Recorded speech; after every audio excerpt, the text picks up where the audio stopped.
concept of fighting Satan by getting wealthy and powerful may seem counterintuitive to some, as it is often associated with materialism and greed. However, when viewed through a spiritual lens, acquiring wealth and power can be a means of empowering oneself to resist the temptations and influences of evil.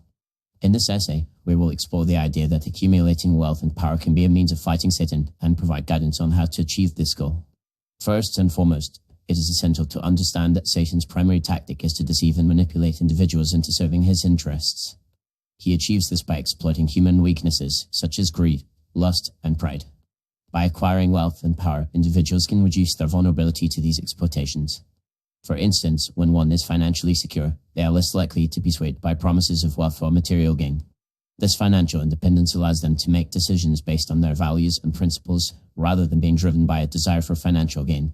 Furthermore, wealth and power can provide individuals with the resources and influence needed to promote good and combat evil. For example, a wealthy individual can use the resources to support charitable causes, fund educational initiatives, and promote social justice.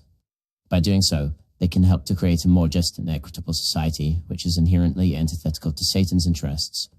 Additionally, individuals with power and influence can use their platforms to spread positive messages, promote moral values, and inspire others to do the same. It is also important to note that acquiring wealth and power is not an end in itself, but rather a means to an end.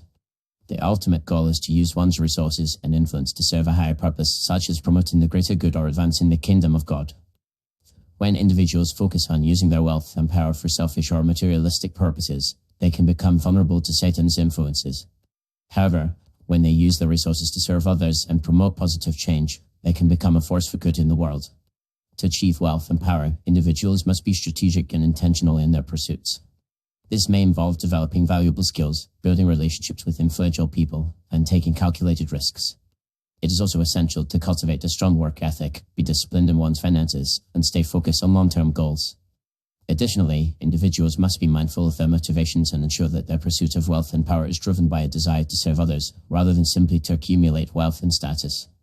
In conclusion, the idea that getting wealthy and powerful can be a means of fighting Satan may seem unconventional, but it is rooted in understanding that financial independence and influence can provide individuals with the resources and autonomy needed to resist evil and promote good.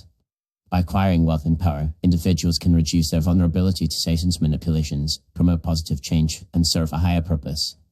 Ultimately, the key to success lies in using one's resources and influence to serve others, rather than simply accumulating wealth and status for personal gain. By adopting this mindset, individuals can become a force for good in the world, and help to create a more just and equitable society that is resistant to Satan's influences. Ultimately, it is essential to remember that true wealth and power come from within, and that one's character, values, and relationships are far more valuable than any material possession. By cultivating a strong sense of purpose, integrity, and compassion, individuals can build a foundation for lasting wealth and power that is rooted in their inner lives, rather than just their external circumstances.